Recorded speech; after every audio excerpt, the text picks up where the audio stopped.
두 번째 주제는 부자처럼 생각하기입니다. 계속적으로 주식 투자에서 내 의견이 아니라 남 의견이 중요하다라고 말씀드리는 이유는 내가 어떤 이유에서 샀던 그 주식을 남들이 사줘야 됩니다.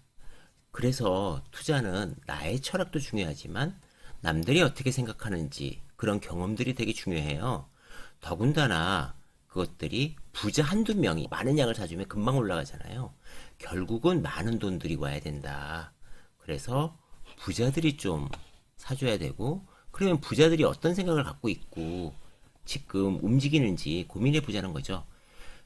올해 굉장히 변동성이 컸던 이유 중에 하나는 양도세 문제였습니다. 양도세를 완화해준다 그랬다가 또 아닌 것 같다 그랬다가 다시 전격적으로 양도세가 10억에서 50억으로 확대됐습니다. 양도세는 현행법상에 보면 종목당 50억이거나 특정 종목의 지분, 즉 코스피 1%, 코스닥 2%, 코덱스 4%를 넘어서면 대주주로 보고 양도 차익의 20에서 25%를 과세합니다.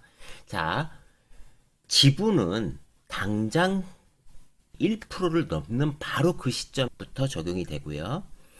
어떤 종목당 50억, 이것은 특정 시점, 그러니까 연말 기준입니다. 이 기준의 대주주로 규정이 되면 그 다음에 매수 매도분에 관련돼서는 모두 양도세 대상입니다. 물론 손실이 나면 양도세를 안 내지만요. 손실 유예 처리는 없습니다. 그러니까 내가 대주주였는데 2025년에 손실을 보고 2026년에 이익을 봤다고 하더라도 2025년에 손실분에 관련돼서는 소급하지 않습니다.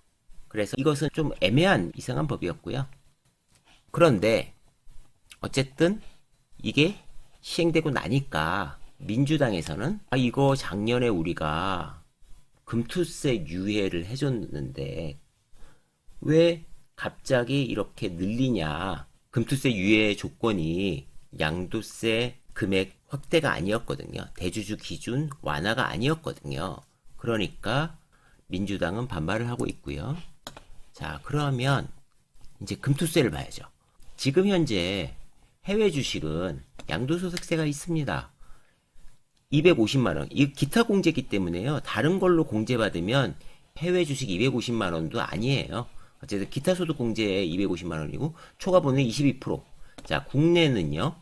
국내는 5천만 원 공제해주고 초과분에 대해서는 22%, 그리고 3억 초과 시는 27.5%입니다. 5천만 원 공제라는 게 무슨 말이냐면, 그러니까 이 법은 2025년에 시행이거든요. 이 법은 5년 동안의 손실을 산정하고 있다가 이익이 났을 때 거기에 기본공제를 제외하고 세금이 매겨집니다. 그러니까 2025년도에 시행된다면 그 해에 만약에 이익이 나면 그 전에 결손금은 없으니까 기본공제를 제외하고 세금을 내면 되고, 만약에 2025년에 손실이고 2026년에 이익이 났다면 2025년의 손실금을 2026년 이익금에서 제외하고 또 기본공제하고 내는 겁니다. 그래서 기본공제가 되게 중요한데 이게 5천만 원입니다. 그러니까 미국 주식도 그렇고 한국 주식도 만약에 세금이 생긴다면 연말에 가계산해서 250만 원이 넘는 부분은 세금을 내야 되니까 우리가 어떻게 처리해야 되냐면, 기본 공제는 매년 되는 거잖아요. 예를 들어서 제가 미국 주식 이익이 올해 230만 원이 났어요. 그러면 원래 세금을 안 내잖아요. 그죠? 그런데 이게 230만 원을 내가 실현하지 않고 내년으로 넘기면 내년에도 230만 원이 나고 올해도 230만 원이 나요. 그것을 내년에 한 번에 매도해서 460만 원이라면 여기에서 250만 원을 제외한 210만 원은 세금을 내잖아요. 그러니까 연말에 어떻게 하시는 게 맞냐면 다시 팔았다 사서 230만 원을 실현하는 거예요. 그러면 어쨌든 매수 호가가 올라갔으니까 내년도에는 지금 가격에서 차익을 내는 거잖아요. 그러니까 아까 가정한 대로 내년에 230만 원이 나면 또 230만 원을 실현해서 절세를 할 수 있습니다. 마찬가지로 한국 주식도 이게 된다면 연말에 샀다 팔았다를 해서 어느 정도 맞춰야 되는 겁니다. 그러니까 실현에 관련돼서 내는 거니까 적자가 심한 마이너스가 엄청 큰 종목도 나중에 이걸 끌고 가서 손실 났을 때 처리할지 지금 손실을 할지도 고민해 보고, 또 한 가지는 이익이 났던 부분은 얼마나 실현해서 세금을 낼 건지를 정할 수 있습니다. 당연하죠. 절세를 해야 되니까요. 절세는 불법이 아니고 당연히 해야 되는 거니까요.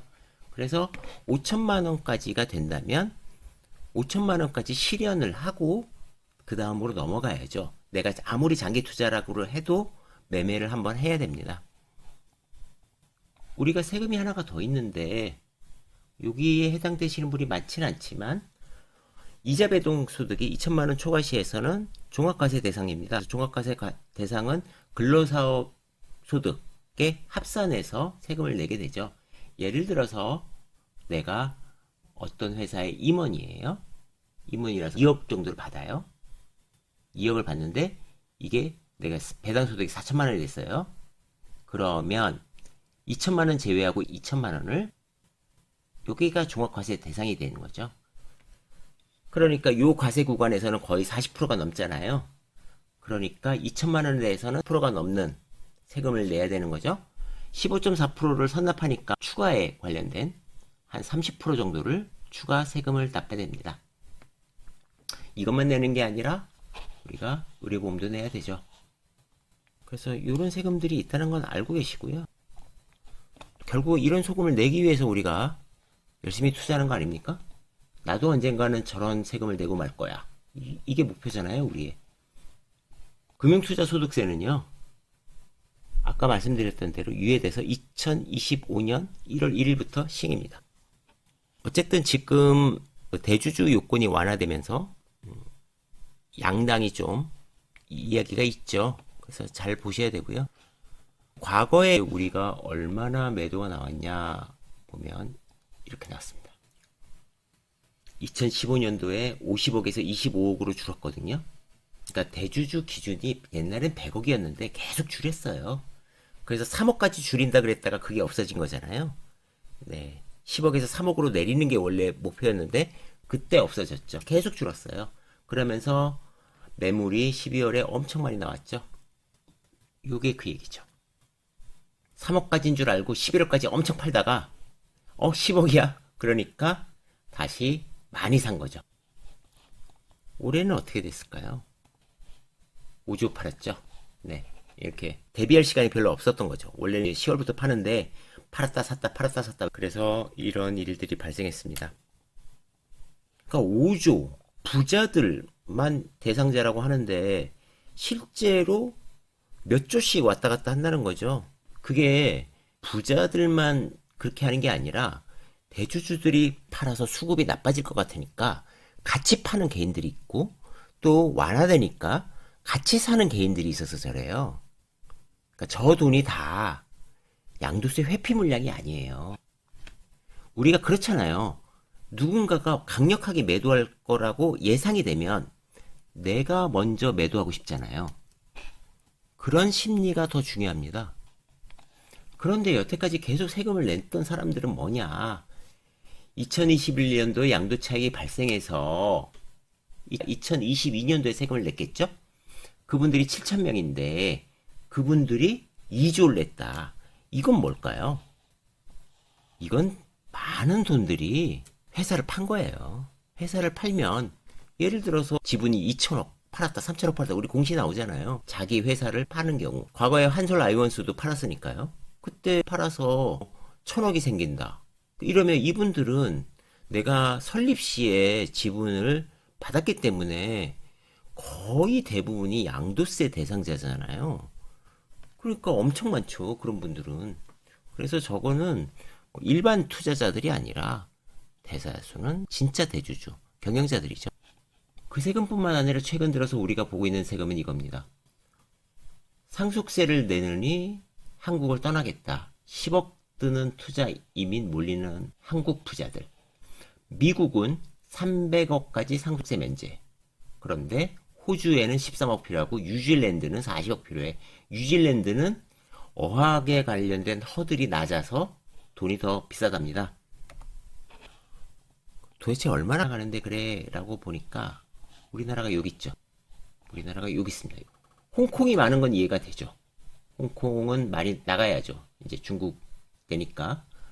자, 러시아도 전쟁도 있고 많이 나가는 거 이해되고, 중국도 이해되고, 예, 한국은 그런데 인구 대비해서는 되게 많다라는 거죠. 기사를 다시 보시면 인구 대비 비율로 따지면 중국보다도 많다 이런 겁니다. 그래서 OECD 25%인데 그것보다 더 많다. 우리는 돈 많은 사람들 상속세 내야지 왜 그래 그랬는데 실제로 부자들은 외국으로 가고 있다라는 거죠.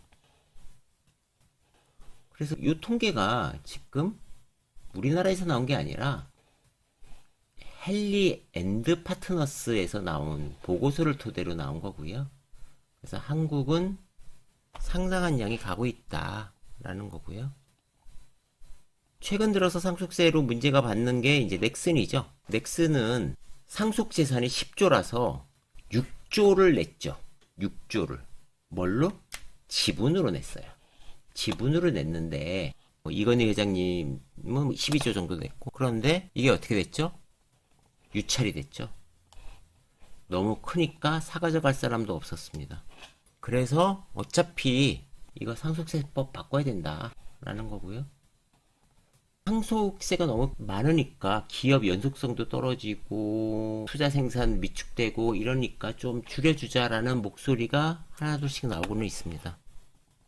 그래서 요것을 보면 되게 재밌는데 여기서 우리가 주목해 봐야 될 게 바로 요겁니다. 연도별 순자산. 연도별 순자산을 갖다가 2020년하고 2000년하고 2022년을 비교한 이유는 우리가 2000년도에 증여세를 상속세를 올렸어요. 그래서 그 시점과 지금을 비교하는데 사실 요거는 조금 달라요. 제가 판단하기에 왜 그러냐면요. 20년 동안 인플레이션도 당연히 있었겠지만요. 보면 60세 이상이 1172조잖아요. 지금은 3856조입니다. 한 3배 반? 350% 정도 늘었잖아요. 그런데 저런 데이터를 검증할 때는 꼭 검증해야 되는 게 있습니다. 뭘 검증해야 되냐? 인구를 검증해야 됩니다.